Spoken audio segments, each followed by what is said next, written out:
transmission. Rumble frenzy, ravage rat-bat, eject, operation interference.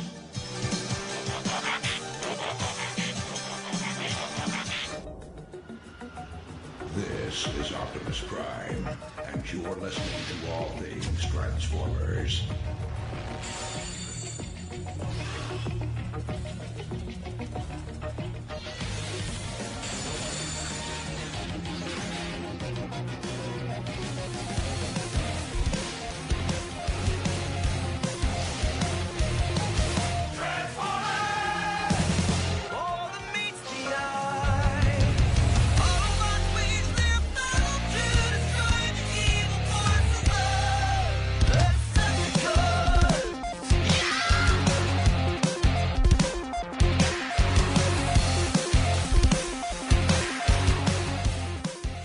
Jumper, commence countdown. 5, 4, 3, 2, 1, blast off! Hello and welcome to an all-new generation of All Things Transformers as we get the origins of any and all TF fans that we can. I'm, of course, TF2 and Mike. Steve Megatron's off somewhere. He's off probably... curled up in a corner with a bad case of cosmic rust. He's been sick the last week or so. Some sort of Decepticon flu or something. I don't know. Some Predacon. Yeah, I think he got it from his rubber ducky or something. I don't know. So, as I said, TF2 and Mike here, and continuing on, or kind of getting it started with this Origins episode here. If you listen to the last ATTF, it was basically Steve and I just having a discussion. The way the Origins are going to go forward is basically myself and Steve, or sometimes just myself, asking our guest 21 Transformers questions. Why 21? Well, to steal a line from the Nostalgia Critic when he says top 11, we just like to go one extra step further. Joining me is Optimus Solo. Hello. I am proud to be the one that's breaking your cherry for this. No, that's just no. Just don't even. Oh, okay. Not that kind of show. Stop being a Kremzeek this late at night. Not that kind of show? Okay. What? Not that kind of show. I get it. Oh, yeah, we've been doing this for how long? But yeah, it's been a while since you've been on ATTF. It's been a while since you and I actually have talked Transformers, seeing as how we've been stuck in Eternia and Etheria hell for 5 years. I don't know if I'd call it hell for the whole 5 years. Oh, no, okay. We might currently be in hell. That's pretty much what we're doing at this point. We're trying to get that show done, and it's taken us 5 damn years. Well, that's how long it takes to cover 4 different television series. Yes. All right, so we're here. Are you ready to get basically be put on Optimus Prime's grill? And man, like you said, it's been a long time since I've been able to talk Transformers with somebody, and it's my bread and butter when it comes to nostalgia, when it comes to growing up, when it comes to cartoons, when it comes to toy collecting, etc., etc. So I'm excited to talk about Transformers. It's been a while. Yeah, before we get going here, we should mention that a week before this was recorded, on the 13th of September, Shout Factory released the 30th anniversary DVD Blu-ray edition of Transformers the movie. Yes. Have you got it yet? Not yet. I will be getting it soon. Oh, come on! Mr. I'm all about transfer. You should have been first in line at Target to get this thing. I work too much. I don't get to the stores much. My day is off tomorrow and the next day, so if I go to Target, I'll pick it up. It's this thing called time that keeps becoming harder and harder to come by these days. Yeah. Once those wedding bells happen, it'll be even less time. Yeah. For those of you who have not heard, myself and DJ Valentine had done we did a 30th anniversary commentary on the movie, but we used the 20th because the DVD was not out yet, and obviously I don't have it, and he doesn't have it. The good thing is, if you want it right now and not have the features, you can go on to iTunes and buy Transformers the Movie 30th Anniversary Edition right now, digitally on iTunes. First time it's ever been on digital. So there's that. All right, ATTF Origins. Going to grill Optimus Solo here. The first question. and this is, I know for you this is going to be a kind of a stupid question, but I wrote these out in case a lot of people I'll field all questions. Stories. Okay, well, I know. See, that's the other thing. I've been showing people, like, you're the first guest. Pecan Court Michael is going to be the next person on with Steve and I. So what I've been doing is I've been showing the people the questions so they can kind of not necessarily prepare their answers, but not be so on the spot to have me cut out 20 minutes of dead air while they think of an answer. So Michael Wilson's got to follow my act. Good luck, sir. Did you grow up with Transformers? At what age do you remember first noticing the franchise? Man, I was born into this franchise, I swear to God. Transformers are part of my earliest memories. I was born in 1981, and like many people, or maybe just like myself, I guess, I don't remember much about when I was 1 or when I was 2. So, my earliest memories are probably from, when I'm about 3 years old, which, well, that would be about 1984. 1983, 1984. I had an older brother who was 10 to 11 years older than me, and he was into it. We had all kinds of, like, the pre-Transformers as well. So we had... Yeah, we'll talk about that kind of stuff later, but go ahead and finish this. Yeah, no, I'm just saying, like, we had a lot of like, the stuff that came before Transformers as well. So my earliest memories are going to be kind of an amalgamation of Transformers, GoBots, even, like, the toy company that was making Transformers, the things that they were making before it became actual Transformers, like, all of that stuff. So I remember...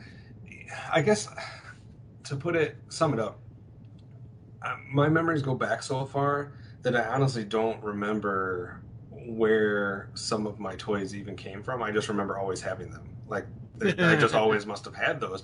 So I guess I base it off of what kind of shape they're in as to which ones I had first.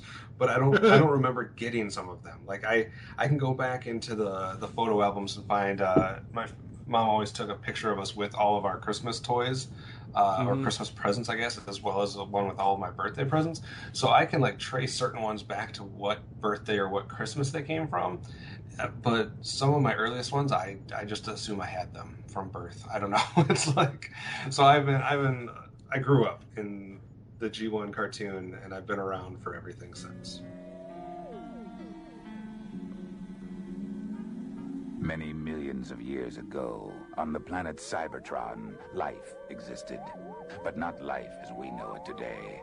Intelligent robots that could think and feel inhabited the cities. They were called Autobots and Decepticons.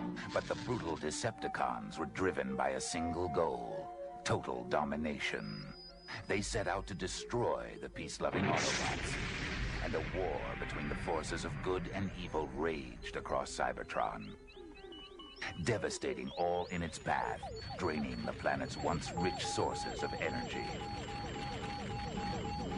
The Autobots, on the verge of extinction, battled valiantly to survive. There's not enough energy in these conductors to last a Cortex. Well, at least we found these, Wheeljack.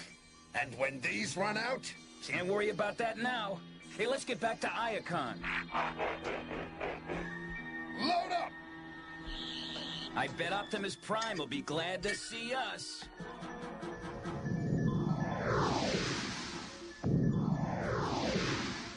We're nearing the bridge to Iacon. 1 megamile to go. Ah, home sweet home. Uh-oh. A Decepticon welcoming committee. Autobots, stop them!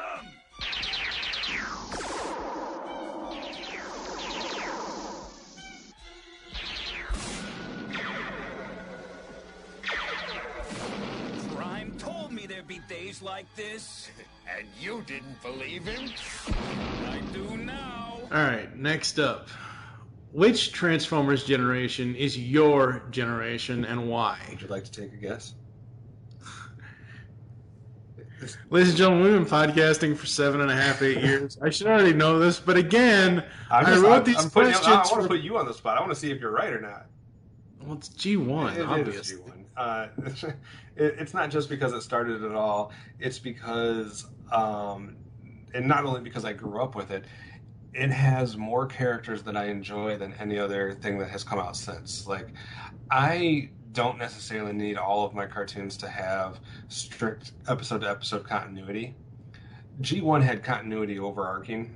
If you go from the beginning to the end and put in the movie and the stuff that came after, like, there is continuity there. But I don't think you have to have necessarily continuity from one episode to another in order for it to be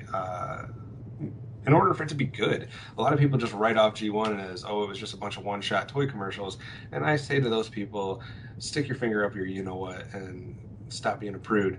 But, I mean, there's so many characters to pick from. There's so much for any type of vehicle, any type of personality, any type of voice, any type of color scheme. There is literally something for every single person to have 1, 2, or 3 favorites, or, you know, good favorites and bad favorites, etc., etc. So, man, it's just a lot to pull from, and I think it also includes or encompasses one of the best Transformers thing that ever existed in the origin, or I don't know how you want to call that, the origin of the origins here that you did with Steve last episode on here.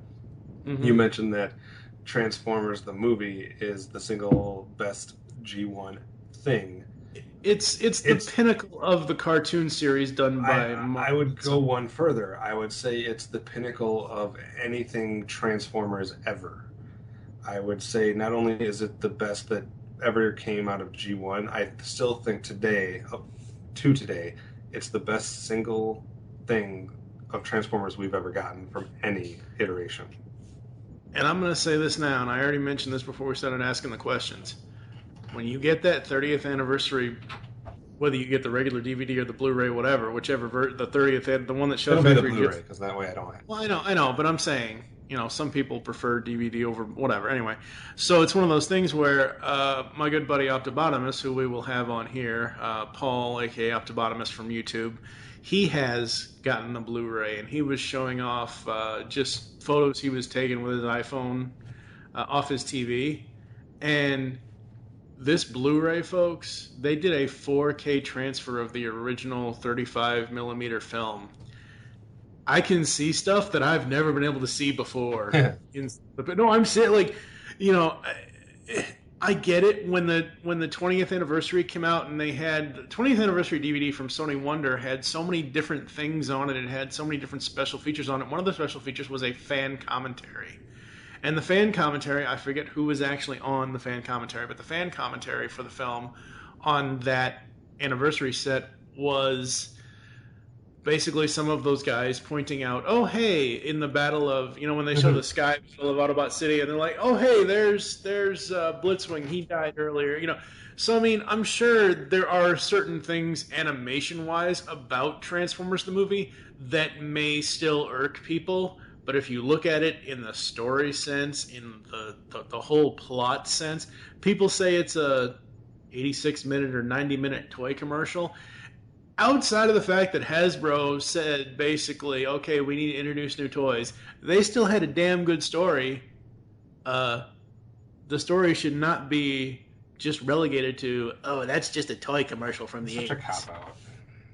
It is. Very It's much also so. the first thing that really had, outside of like a theme song for the cartoon, I mean, it had like an all-together encompassing soundtrack that has never been matched since then, as far as the Transformers soundtrack world. And score, not just Yeah, that's what I mean. That's what I mean. Yeah.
I mean, you from the death from the death of Transformers to the introduction of new characters to the music to the being able to go to Cybertron a little bit more involved there. I mean, it's just it's everything that I had always hoped for in a cartoon that I never got to see. It was so much more real, and I just feel like it's never been matched up to this point. I don't care about a couple animation errors. You got part of your stuff being done here, part of your stuff being done across the pond, and there's going to be little bits and pieces, but also just the lore behind the storyboards that never made it in, and who else was here and who else died, and all this other stuff. It's just so fascinating if you're a Transformers fan to delve into some of that. Oh yeah. Since we're talking about the movie, I might as well get your thoughts on this now. How old, do you remember how old you were? Like, the movie came out in 86, so you would have been 5. How old were you when you actually saw the movie? Did you see it in theaters as a 5-year-old, or was it a few years later? No, I saw it in theaters. Okay. At what point during the battle scene did you cry? Did you cry when Megatron shot him? Or did you wait until later, until he turned gray and cried then with Daniel? Didn't cry because I have no soul. Wow. You heard it here, folks, first. Optimus Solo has no soul. That's the solo part, because my soul is Yeah. No, I'm just kidding. It's, for me, it was almost more, I didn't smile, but I mean, it was more of a shock, I think, for me. It wasn't like I'm sad. It's I can't believe that I'm actually seeing a character die in a cartoon, because it's something you just did not see before that point. So it was more just like is he dead? Is he coming back? What's going on here? So there was no tears. Okay. What were your thoughts, and what are your thoughts now on Hot Rod / Rodimus Prime, the new leader? You don't want to. You don't want to get going here because you're a diehard Hot Rod fan. Wait. Are you one of those jaded fans where it's like, oh my god, this guy is horrible, bring back Optimus already? No. I don't fault Hot Rod for his role in the cartoon. I thought he was fine. I liked the voice work done for him, and I liked the look of him. I guess my only problem with Hot Rod is, I mean, it's his fault that Optimus Prime's dead. So that's the only Achilles heel for him, is that you kind of can blame him for being a little bit of a douchebag in that battle. All right. What if any other generations of Transformers do you like? All right, this is pretty easy. I like Beast Wars. I like Beast Machines. I like Transformers Prime, and that's about it. No, not fair. Why is the leader minding our own business when bang gets whole stasis pod right up the kazootie? This is going to be juicy.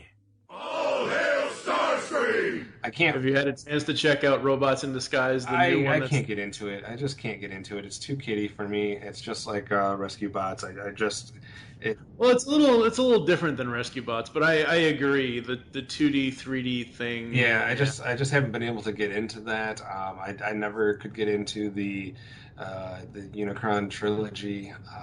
That's just too Dragon Ball Z-ish for me. And Transformers Animated is god-awful. So it was Beast Wars, Beast Machines, and then a long drought until Transformers Prime. Yeah. We're not even going to go into the animated argument. You can see my thoughts. Go back to the Transformers Animated podcast. Yeah, go back to Transformers. You can hear my disdain for that pile of shit. Yeah.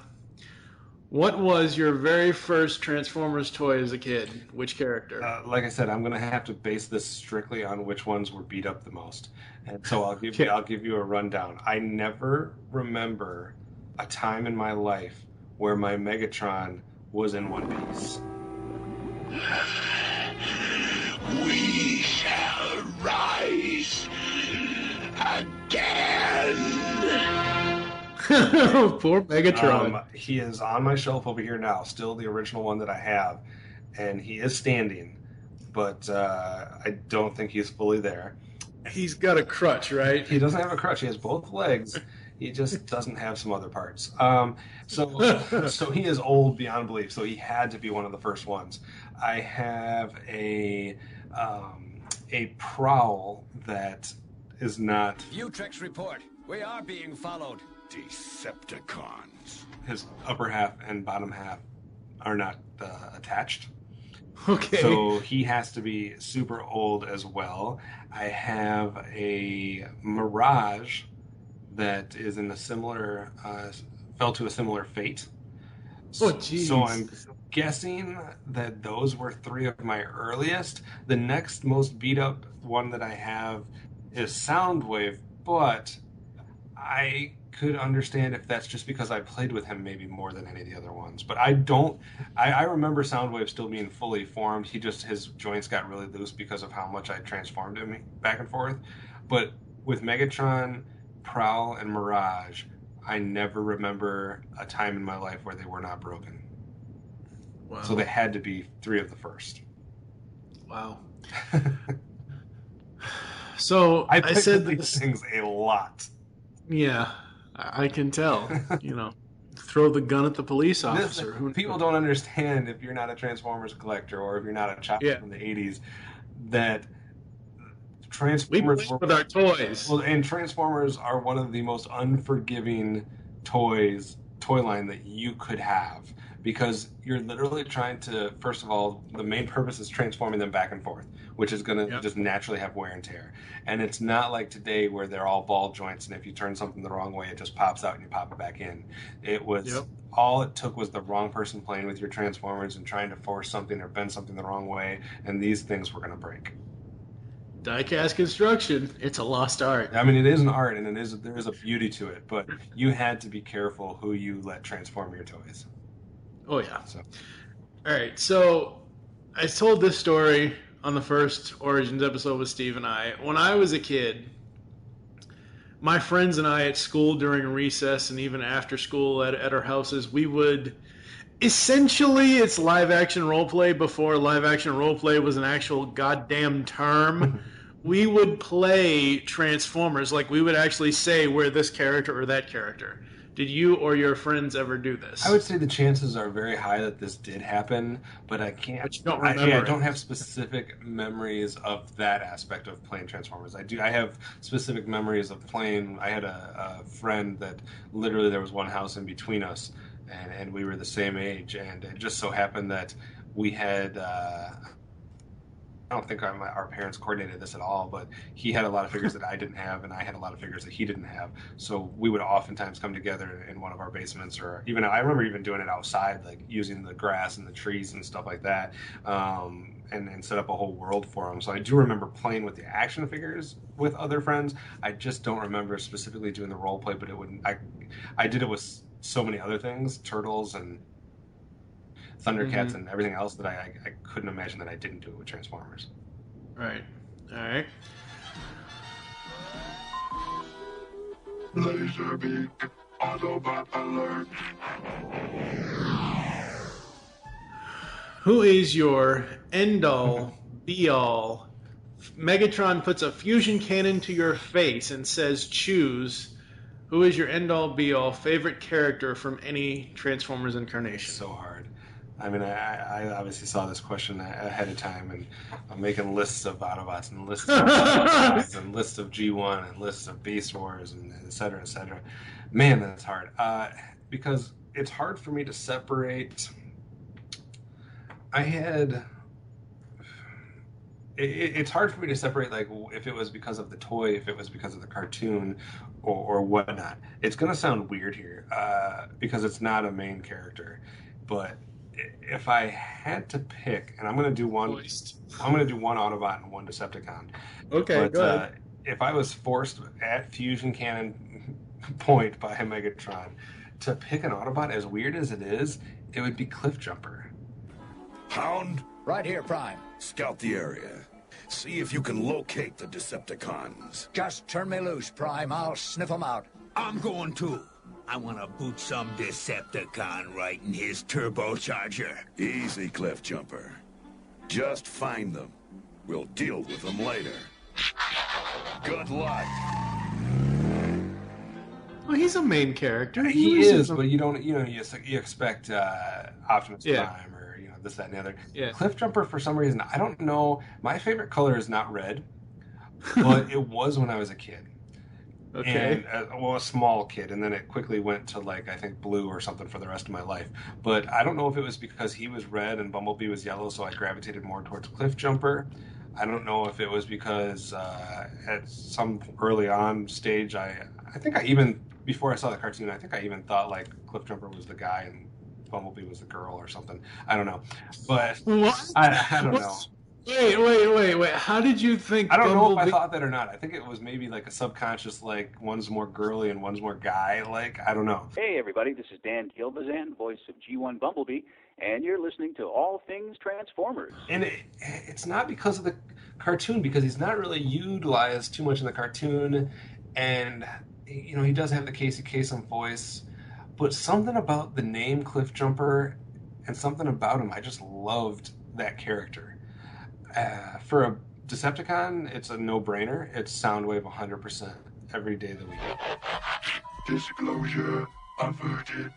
Continue observation. I loved the freaking voice work and the vocoder effects that they used on Soundwave. I loved that he had, all the different, buzzsaw, Ravage, etc. that could come out of him. I loved how he was using the cartoon. I loved him as a toy. It was back when, you knew what a cassette tape player was, even if it wasn't always 100% working in my toy collection, but that would be probably my main two, with a real close honorable mention for Wheeljack and Prowl. Well, hang on to your crankshaft. I'm shifting into overdrive.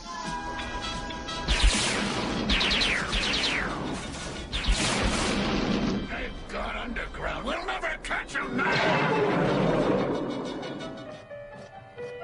He lies. He uploaded the formula to someone. I don't know who, but I soon will. Let this human go. We seek another. Oh, wow! Dr. Alcazar sent me the antimatter formula. I've got to keep it safe.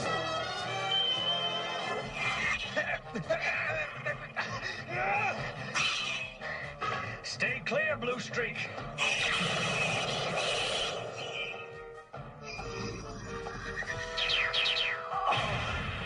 My battle computer is down. I'm helpless. I must link up with another online computer. My dad was a police officer, so I really liked Prowl a lot, even though, unfortunately, his toy was mostly broken for me. But and Wheeljack, he was never broken. For some reason, I never broke him through all my transforming back and forth, so I really liked those two characters as well. All right, with Soundwave, I got a couple of follow-ups here. Number one, which is correct? Rumble is red, Frenzy is blue, or Rumble is blue, Frenzy is red? I've never been hung up on that. I've never... Now, for me, the way I look at it is, I look at it in the cartoon scope. Rumble's purple, Frenzy's black. Yeah, I always kind of viewed it as the cartoon because I never had them as a toy. So my only exposure to them was through the cartoon, so I agreed with their color scheme on the cartoon. Okay. Just real quick before you, I want to get in, just because it's you and me talking. First, real quick, a weird story, I guess, about the Seekers, because they might not have been my favorite character that I mentioned, but I was obsessed with Seeker. I think it was my early on affinity for being a collection person and being a completist, and that there was a series of Seekers, so I always wanted all of them. And I had 4 of them. I never had, until adulthood, I never had Thundercracker and Skywarp. So I loved the heck out of them when it came to the cartoon, because it was the 2 that I didn't have, and I always loved their color scheme. But I didn't pick them, and I do want to say that I am a Springer fan. So I just want to throw that at you. Nobody would listen to an uncharismatic bore like you. You had another follow-up question about Soundwave? You know, if he didn't try to be a Deuce Bigelow, anyway, never mind. Yeah, Soundwave follow-up. So if who was your favorite minion of his? In the cartoon, it would be Rumble. Okay. Just because I liked seeing what he did. Man, I would say as far as the toys go, probably Ravage. Cool. But they were all pretty close. Yeah. Ravage and Laserbeak were the two that I played with the most. Yeah. For me, out of his minions for the show, it had to be Ravage, because they did so many cool things with Ravage. Like, there was the whole episode where he got trapped and... I just liked Rumble's weapon. Yeah, the pile drivers. Yeah. That always looked cool. And he had some cool one-liners, so I liked that. Yep. But man, there's so many characters to choose from. Go ahead. So you mentioned Prowl and Ratchet and... Not Ratchet, Prowl and Wheeljack. Okay. Beachcomber, a little known one, Beachcomber. I loved him as a toy, the little dune buggy. All I can think of is the Golden Lagoon, and everyone hates that episode. Barbarians! Beachcomber, follow me! Beachcomber, where are you?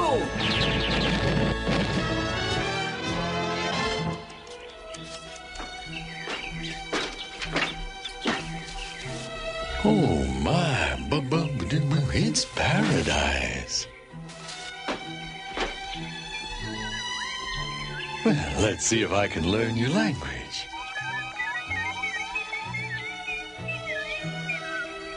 Well, how do I say, it's a beautiful day? Oh, I guess I said something wrong.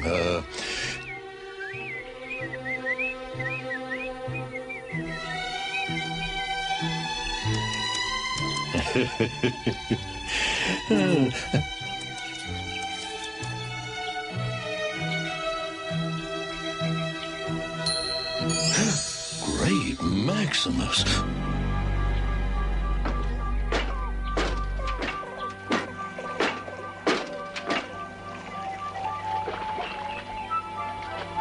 Electrum.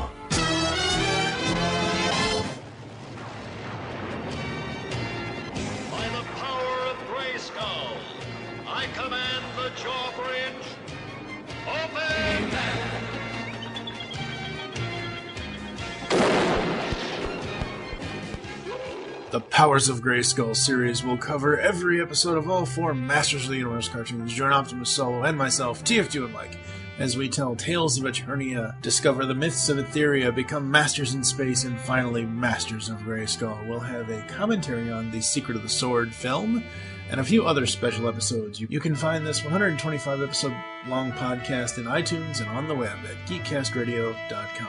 By the power and honor of Grayskull, we all have the power. Hurry, Skeletor, hurry! I am hurrying, I'm hurrying!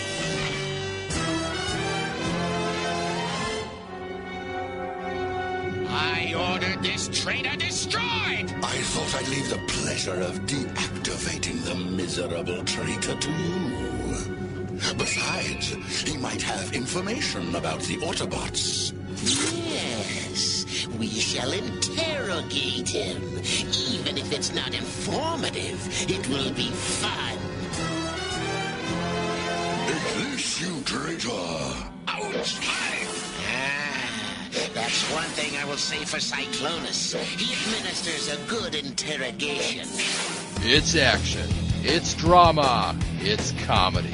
It's Disdain, the superhero webcomic. Disdain's got superhero antics and sexy girls. Read it now at Disdain.com. DASIEN.com. What happened back there? Mighty Galvatron, what is that? It's Starscream! Blast him!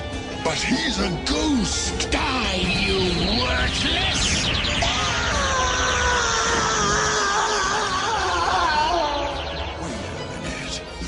when do ghosts tumble out of control through space? I did like Cyclonus out of the new characters from the movie. For some reason, I liked Cyclonus better than Galvatron, better than Scourge. And then if we're going to kind of go to some other areas. Yeah, just what other characters from any of the generations, what are some of the other characters that you've liked over the years? For Beast Wars, I'll just give you one each, even though Dinobot's probably one of the most complex characters and interesting ones from that series.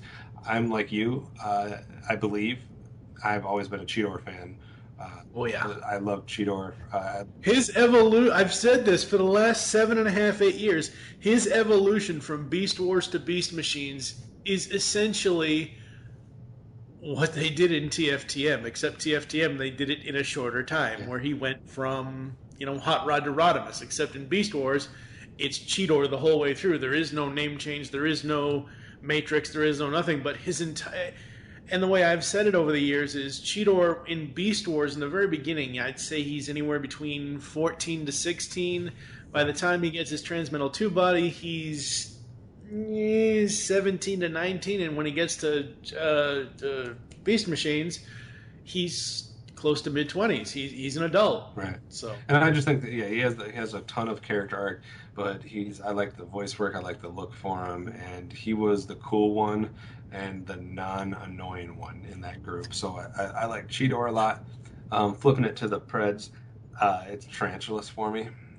I really like Tarantulas a lot. I don't do spiders. Well, and that's weird too, because I don't either, but Black Arachnia and Tarantulas are two of my favorite bad/independent. It's like they're not Republican or Democrat, they're just independent.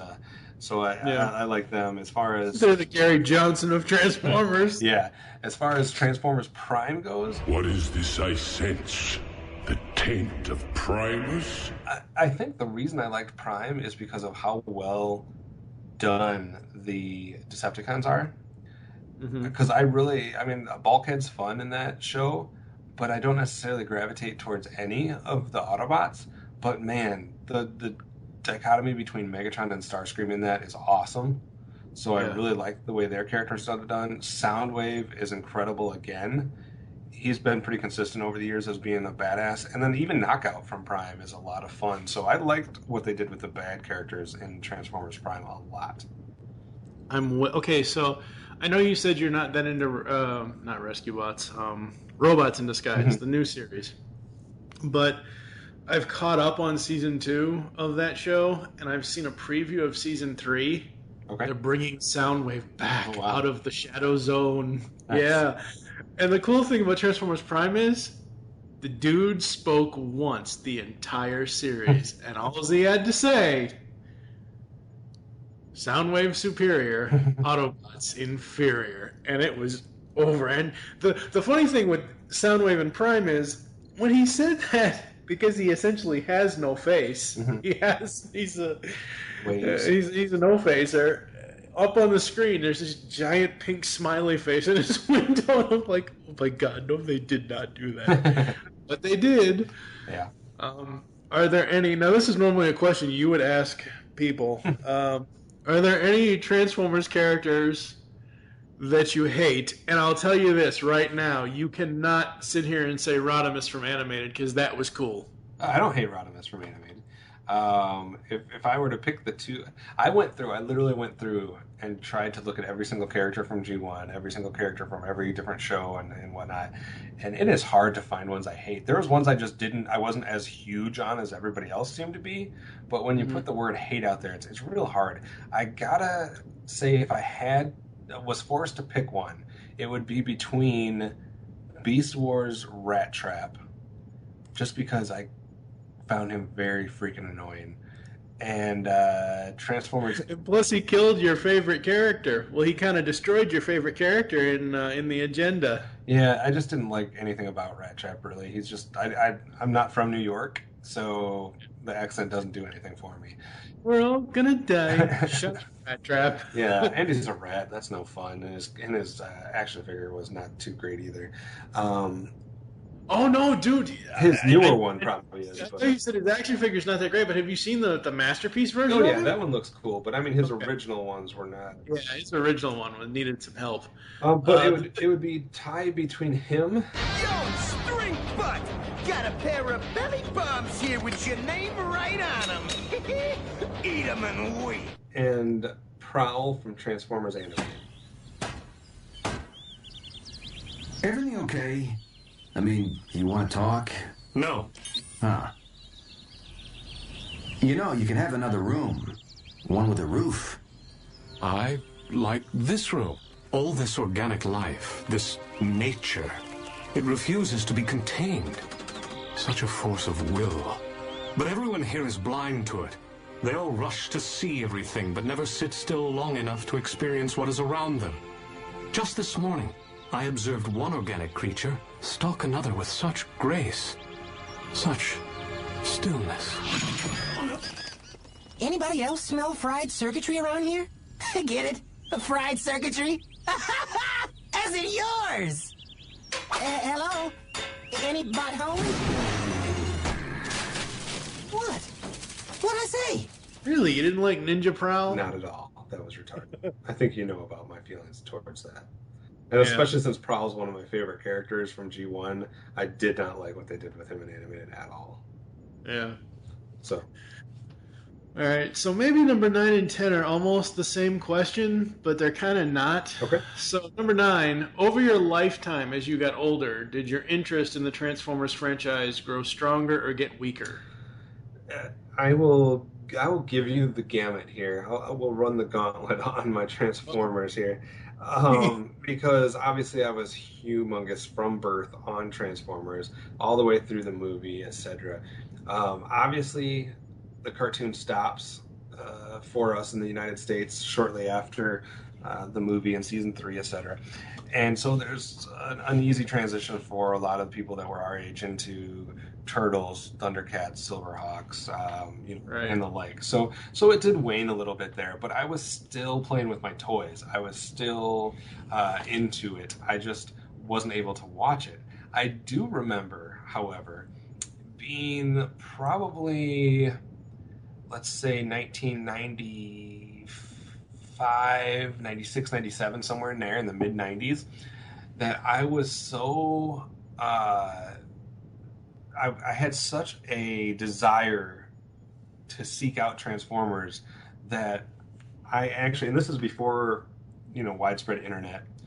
This is back in the time period when if it wasn't playing on your TV, which at the time was not 150 channels, or more, yeah, you didn't have a lot of options. And I remember over the years, even going back into like the late 80s, every time I went to a toy store, I would search for Transformers, and there would be nothing, because there was a set of years where you couldn't find anything Transformers, and I would search and find nothing. I would search and find nothing. Every time I went, I would be looking to see if there was something on clearance or if there was something somewhere. Are they going to come out with something new?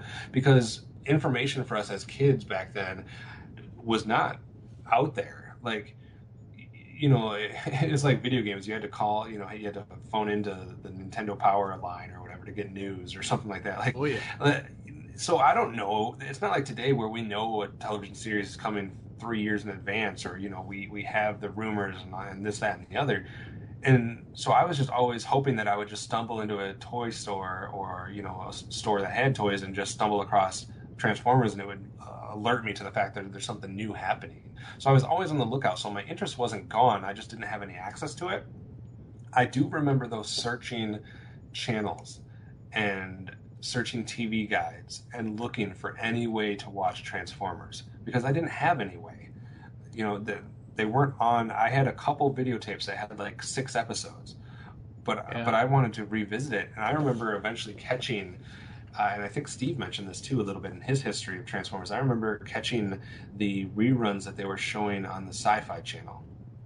Yeah. And it had a little bit of a different intro, if I remember right, or at least that was Generation 2 with the cybernetic space. It wasn't Generation 2.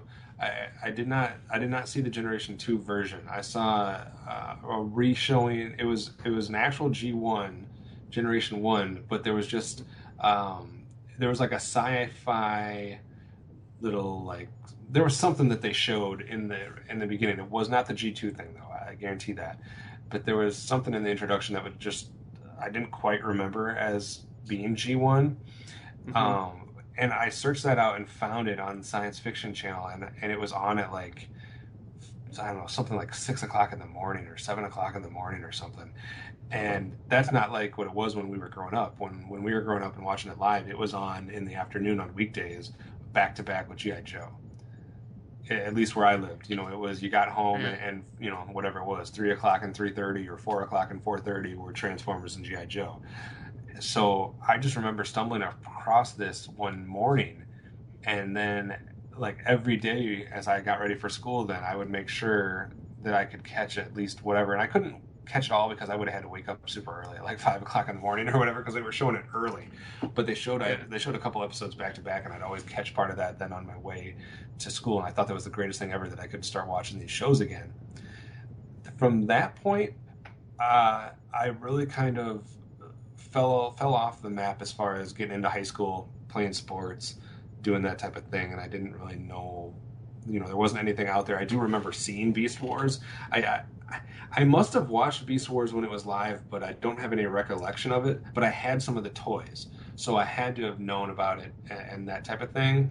But I really don't remember Beast Wars until I must have watched it a little bit later on down the road, and then it really kind of set into my memory. So I was kind of vicariously still a Transformers fan. I mean, my first license plate was Prowl on the first car I ever had. So I mean, I was still a fan, but it was just kind of, there was nothing for me there. And then I remember in whatever year it was when the rumor started happening about a live action movie. And it got 2005 or 2006. Yeah, it got me super pumped up again. I remember seeing the first leaked or released like YouTube clip of a behind the scenes thing of one of the Transformers actually transforming, and I was just freaking in awe. I was like, I can't believe this is real. This is happening. And I was like, messaging my friend and being like, are you seeing this? And blah, blah, blah. And so about the same time as when I joined up with TFW 2005, the website, as far as getting involved in the forums. And I probably spent, I think I joined the forums in 2007, January of 2007. And I was probably a pretty active member for, 3 years, 3 to 4 years, somewhere in there. And I got hardcore into that until the vitriol that is a lot of those members kind of turned me away from it. But I did the Transformers tournament with like the March Madness style, where we did all kinds of different things there, and that was a lot of fun, got a lot of attention. But then I had some back and forth with some of the administrators and decided that was enough for me. But and then the live action movie came out, and let's just say my interest waned again, and I kind of fell off. Yeah, we'll get your in-depth thoughts on Bayverse a little bit later. But so at this point in 2007 was kind of the point where you kind of fell off again. Were there any other points other than just high school and stuff where you it would literally just been it was high school, and then not 2007, but a few years after that. The movie came out. I still was doing stuff on the forums, and then kind of by the time the second movie comes out, I think I'm just like, oh, okay, that's enough of that. And then it picked back up again when Transformers Prime came out, and also when a lot more of the toy line started to be not just about the movie or the television show that was currently playing, but when they started doing things like the classics and the generations, it really got me back into the toy collecting aspect as well. With the internet giving birth to the fans and of all having a voice about what they all like and don't like about Transformers, do you find that your voice gets lost in the shuffle at times, or do you just shout louder? I actually took a different route, and I actually just stopped talking. Because you went monk, huh? Well, yeah, I mean, man, forums can take up so much of your time, and being involved in not just forums, but just the internet discussion can just eat up so much of your time. And I was having a lot of fun with it for a long time, but you can only take so many closed-minded people that literally like one thing and that's it, and they can't even come close to open their mind and listen to another opinion that's not their own. And for some reason, the Transformers fandom has way too much of that. It's just like, it's my way or the highway. And because there's so many different cartoons and the movie and the live action movies and now all the video games, everybody has their favorite thing. And it just seems like it's hard for there to be any type of open communication about cross-generation stuff. So instead of just trying to shout over them and instead of being lost in the shuffle, I just kind of abandoned it all. So I talk Transformers with you guys and some of my close friends that enjoy it, and I don't necessarily need to interact with some of these people. Yeah, for me, because as I said in our first episode there, because I like G1, Beast Wars, Beast Machines, Animated Prime, I'm coming around to various episodes of Rescue Bots. I've never really gotten into, Robots in Disguise. I've never really gotten into Rescue Bots. I want to take time eventually to find that series eventually again, when it's kind of good. That's my thing. When something that I'm not immediately into is super popular as it gets, I have to wait until everything dies down so I can just find it myself. So number 12, what is your personal Transformers anthem song? Example would be obviously Stan Bush's "The Touch." See, for me, there's the theme song, and then there's the songs from Transformers the movie, and that's about the beginning and the end for me for Transformers music. So whether it's "The Touch" or whether it's of course my mind's going blank right now. Dare to Be Stupid. No, what's the other one? I mean, it's pretty much "The Touch." I mean, there's one other song from the movie that I remember if I hear it, but it's pretty much that. I mean, nothing's going to stand in our way. Nothing's going to beat Stan Bush and his Transformers tunes. How about that? Yeah, there you go. How often do you go back and rewatch any of the Transformers cartoons? Not as much as I would like to. I did it. Man, this is how much. Okay, here's the definition of how much of a Transformers fan I am. In creating the site or the page for Behind the Voice Actors, the Transformers page that has an image of every single character that speaks, etc. A lot of times for those pages, we capture an image of all the characters, we put them up, we tag it to the voice actor, and we're on to the next page. We created a custom field for sorting on that page, and I actually went through my DVDs and kept a spreadsheet and documented how many lines every character had in G1. So every single character that speaks in G1, I had a database sorted as to who had the most lines and who had the least lines, etc., etc. So that was a long process of rewatching them. I also rewatched them when I just got the DVD set. I rewatched all of them once. It's been a while now. I was kind of holding off because of the potential to maybe eventually watch them for podcasts / whatever purposes. Yeah. So yeah. I've been staying clear for a little while just so that when I do, it's more of a fresh new take. We will get to the TFG2 podcast eventually. Yes, so I'm holding off until then. I can. It might happen, at the 40th anniversary. I will tell you what I just started doing, though. What's that? I came across, and I know you're not a fan of it, but I came across for free, thanks to some of my online work, a copy of the Headmasters and of the Victory, the Japanese post-season 3 DVDs. Right. That, of course, obviously are just in subtitles with Japanese voice work. I just now, for the first time, right before we recorded, opened them. And I watched the first 2 episodes of the Headmasters series. Yeah. It's way better than I thought it was going to be. So it's absolutely amazing. I will bring it up again later. I think it's episode 6 or 7. You'll be heartbroken. Well, no. There's already a bunch. There's already been deaths in the first 2 episodes. So no, there's a major battle between 2 rival. No, that happens in episode 2. What does it? Oh, Yeah, okay. so I've already seen that. But I mean, it's almost like a straight continuation of the movie and some of the realness of it. I'll bring it up again though later on in a different light. But I was not expecting it to be as good as it is so far. Now I'm not sure. I don't think you're into this, so we might have to skip this question for you, but I'll ask it anyway.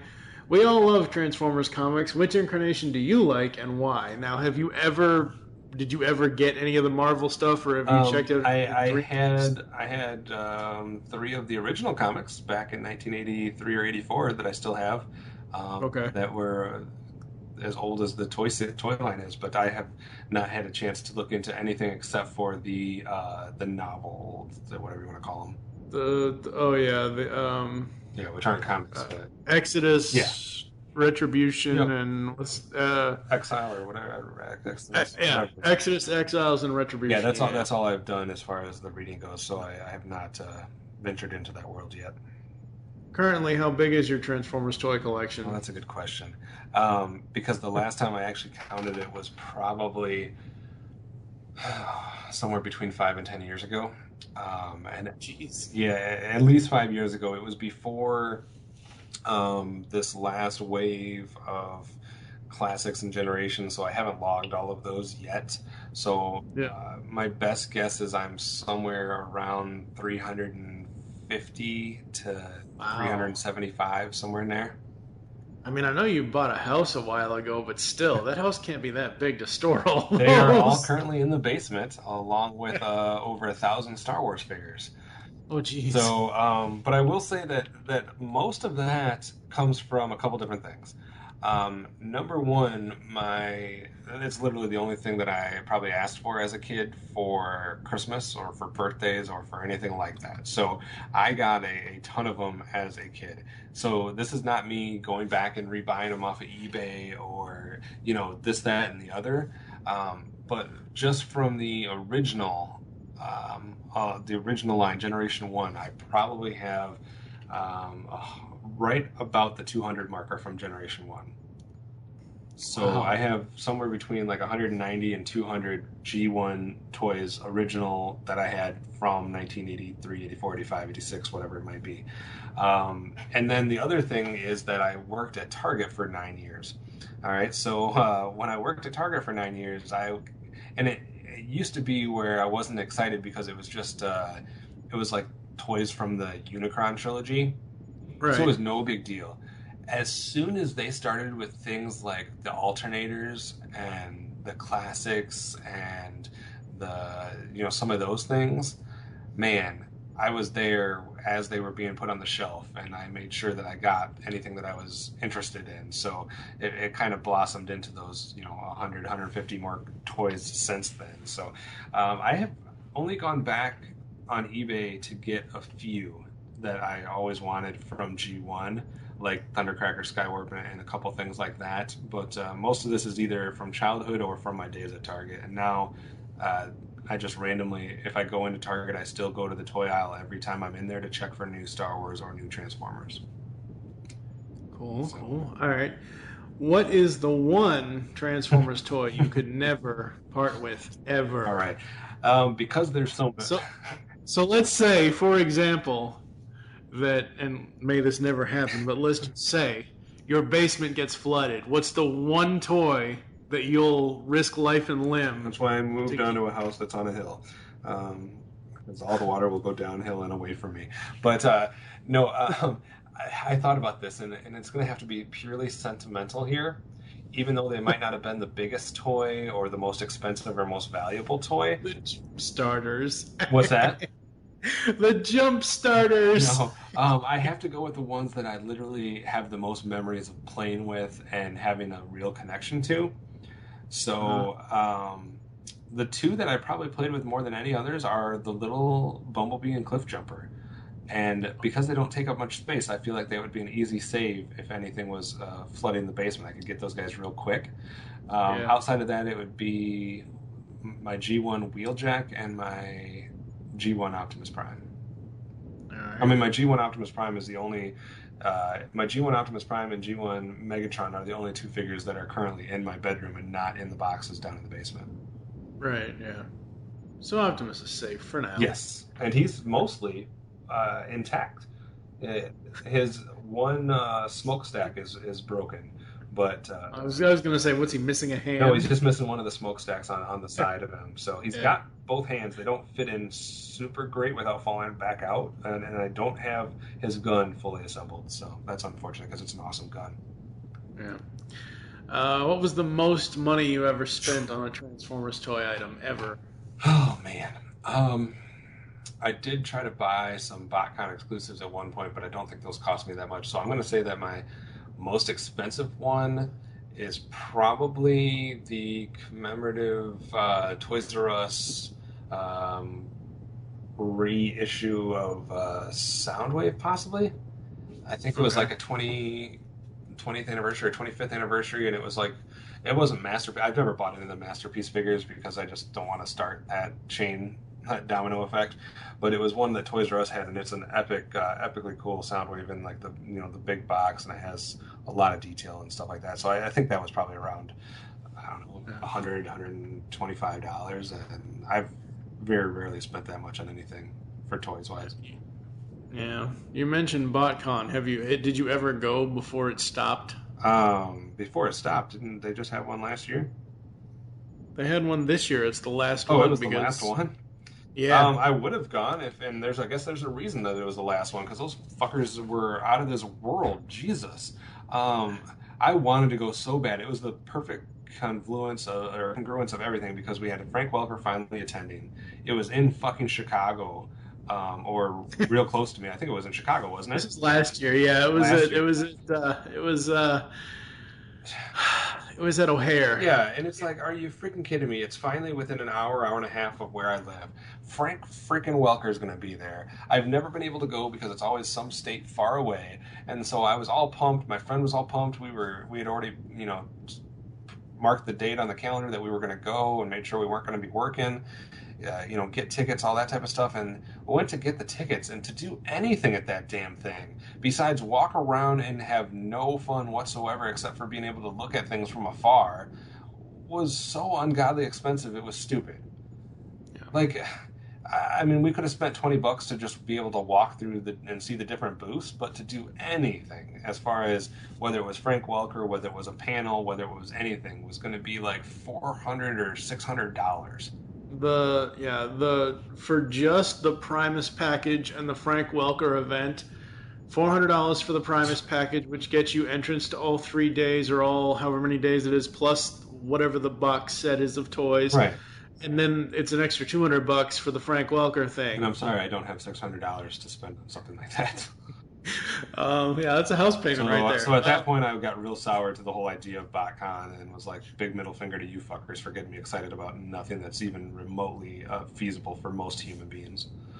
Yeah, this year it was here in Louisville, Kentucky. It was the last one because apparently Hasbro and FunPub's license ran out. So it was essentially the last BotCon. So coming back, it's, to my knowledge, in BotCon's entire history, it's only been to Kentucky twice, 2006 and 2016, 10 years apart. And I guess that second trip was like, yeah, Kentucky just killed us. But no, they replacing it with something else? Huh? I assume there's going to be something to fill that void for all the things. Yeah, I'm sure Hasbro's going to come up with something, but as far as Fun Publications goes, there's not going to be any more BotCon. This year's BotCon, the only thing I was interested in, because after talking to people who actually went to the convention, it was pretty much bare bones. Yeah. Only thing I was interested in was two things, which one I got to go to because it was a free concert outside of BotCon. It was here at 4th Street Live, which is our downtown entertainment venue area. Right. It was Stan Bush and Vince DiCola live in concert. Nice. 6-year-old me was just screaming all long. But as for like the other BotCon stuff, I can only take so many repainting of figures. Yeah. So. Yeah. The only other event that they were having that I would love to have gone to is they had, last year they had Frank Welker as the golden ticket item. This year they had Judd Nelson. Oh, okay. So, all right. Let's see here. Do you like, loathe, or are you indifferent to the Bayverse? Loathe is a nice way to put it.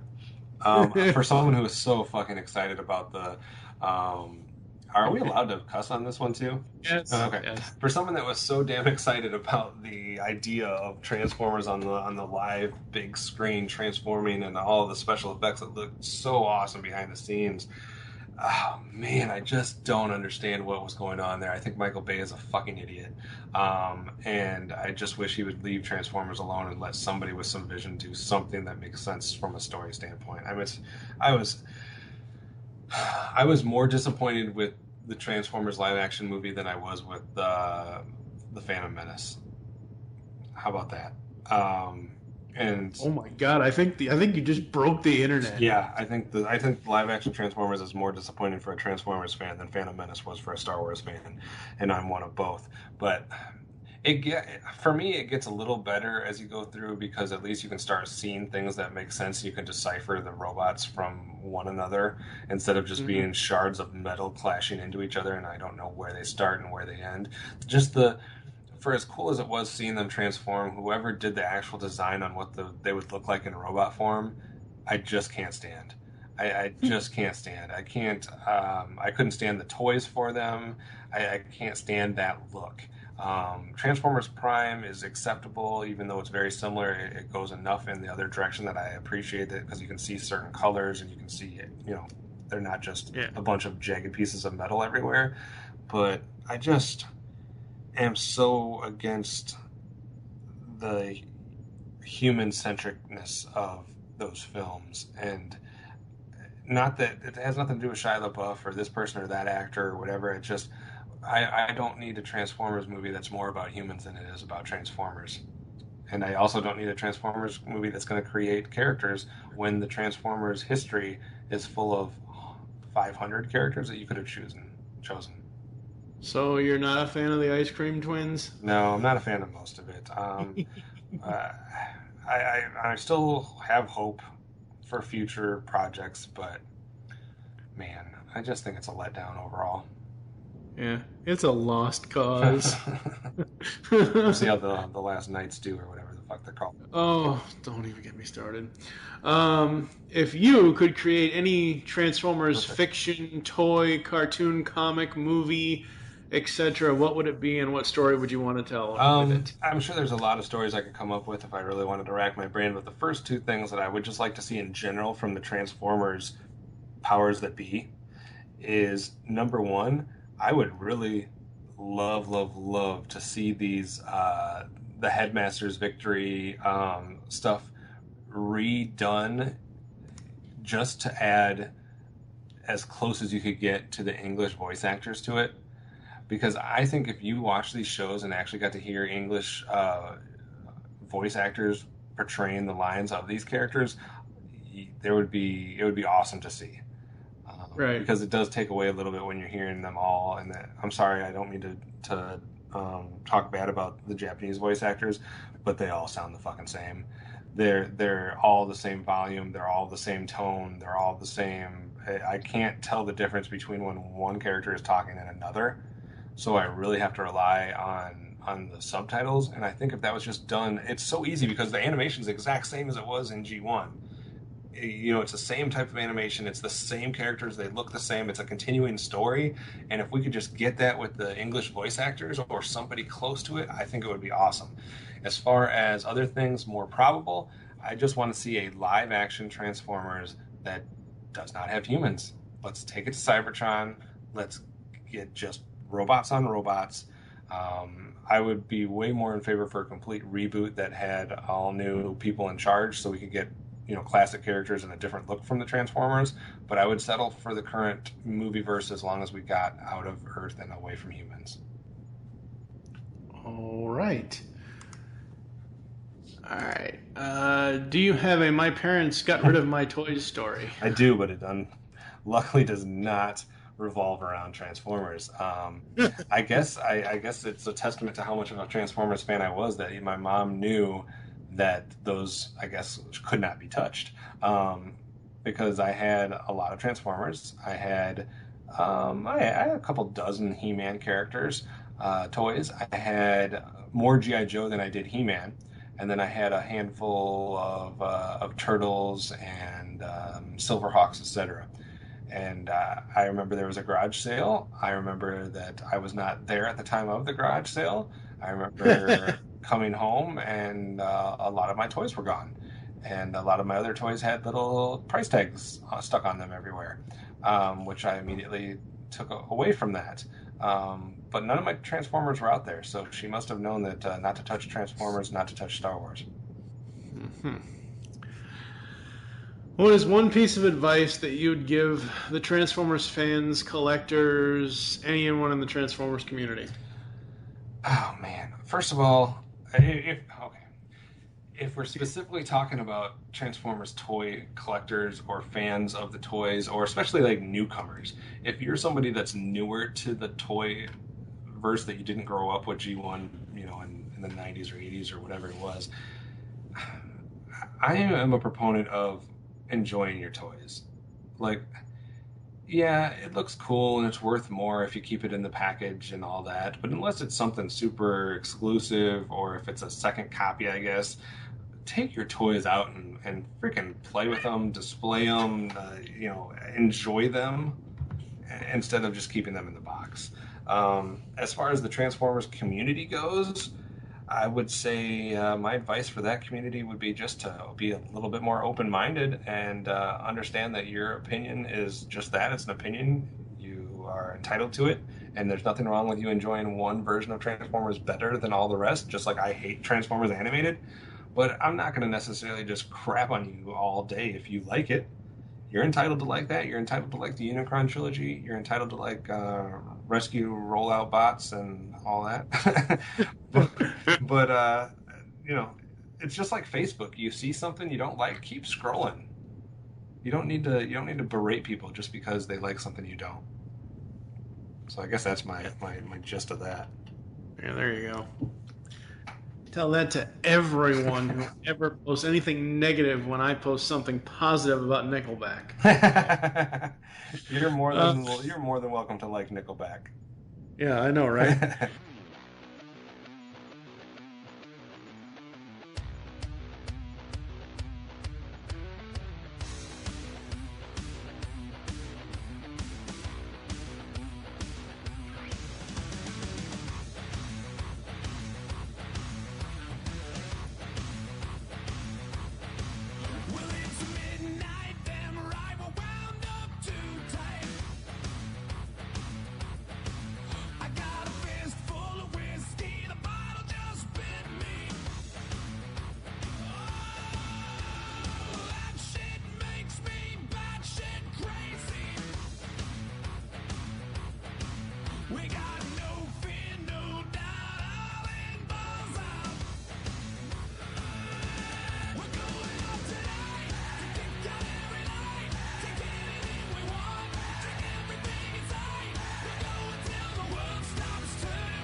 Now watch, we're going to get a million comments on this thread saying, no, Nickelback is evil. Oh, God. All right. That has been Optimus Solo's story.